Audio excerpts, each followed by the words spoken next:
Hai toccato un altro punto molto importante e molto spinoso, parlando dell'acqua del sindaco, che forse non è più del sindaco. E questo potrebbe essere una cosa fastidiosa, ma tutto sommato abbastanza inessenziale. Il problema è che, come il sindaco non possiede più l'acqua, noi non possediamo più la democrazia, perché noi eleggiamo degli organi che a loro volta designano dei consigli d'amministrazione, e a decidere le cose non sono gli organi che noi abbiamo eletti, ma i consigli d'amministrazione, che restano in piedi con logiche del tutto diverse da quelle del bene comune, ovviamente. Questo succede anche in Francia? Non ho capito bene cosa devi consigliare. Una volta la gestione dell'acqua o di altre cose, i cimiteri, la pulizia urbana, cose del genere, erano comunali e quindi venivano gestite dal comune, stando attenti a non perdere soldi ovviamente, ma con un occhio di riguardo alle tariffe per non gravare sulla popolazione. A un certo punto sono state privatizzate, il comune mantiene una quota nella società per azioni, ma questa società ragiona come una società per azioni. Sì, ma perché i cittadini sono stupidi. E ora perché? Perché vogliamo Berlusconi? Ma non solo, perché anche in Francia dei comuni di sinistra hanno lasciato perdere l'acqua, i funerali, eccetera. Ma ora c'è un movimento sempre più forte di recupero, soprattutto per l'acqua. Il piccolo comune dove vive nelle Pirenee, la prima cosa dopo le ultime elezioni abbiamo ripreso l'acqua. Sarà una battaglia perché hanno minacciato di fare un processo alla SOR che è legato a Bouygues, che è una grande impresa.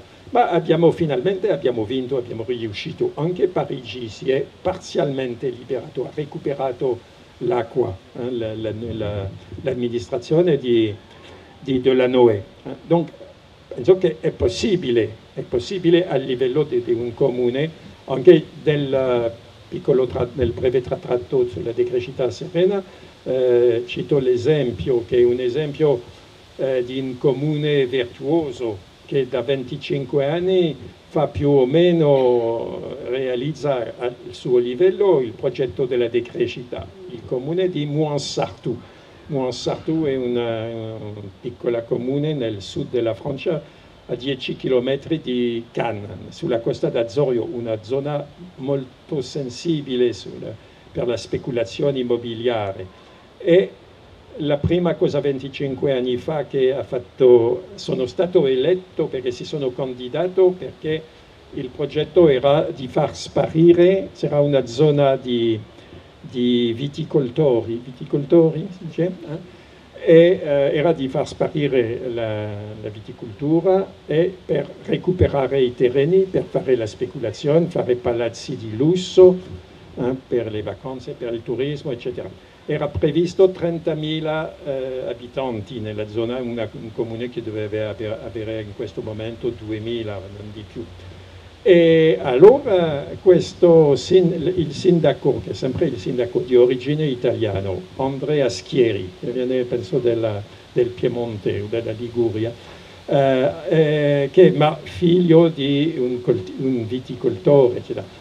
E con gli amici si sono candidato senza pensare essere eletto per contrastare, e sono stati eletti e lo sono ancora oggi, 25 anni dopo. Allora la prima cosa che hanno fatto è di impedire di mantenere l'agricoltura nella zona, difendere, poi di proibire i supermercati, poi di recuperare l'acqua. È una cosa anche che hanno fatto, perché prima c'era la ferrovia, non funzionava più, ma hanno impedito di distruggerla per 20 anni. Poi dopo 20 anni hanno riuscito a riaprire la stazione e oggi funziona. Ci sono 10 treni al giorno che vanno da Cannes a Mouansartou.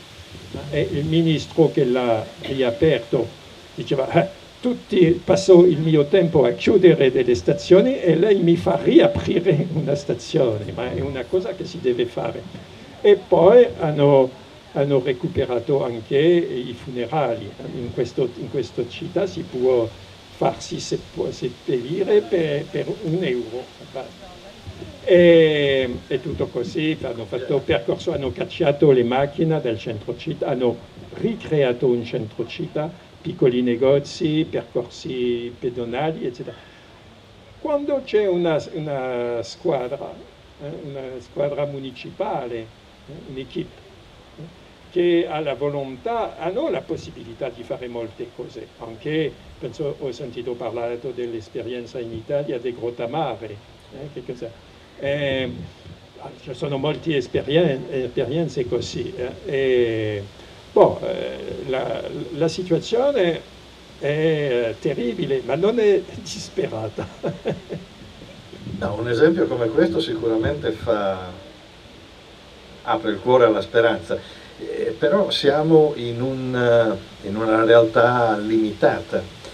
Riusciamo a trasportare questo modo di fare nella complessità di una nazione, in un tessuto che credo sia difficile convertire in tempi brevi, e quindi la lunghezza dei tempi comporta delle resistenze sempre maggiori.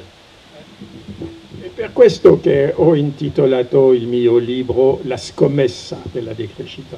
È una scommessa, non siamo sicuri di vincerla, ma vale la pena di tentare, perché se non riusciamo a fare questa società di sobrietà felice, è sia la fine dell'umanità, sia una forma terrificante di ecofascismo o di ecototalitarismo.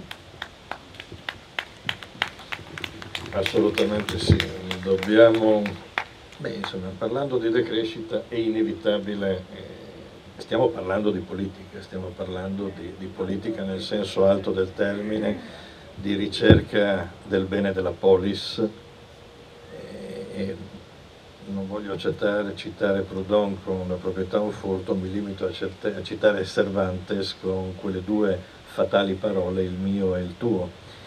Bisognerà riuscire a superare, almeno per grande parte, questa piaga che ci siamo portati dietro da sempre.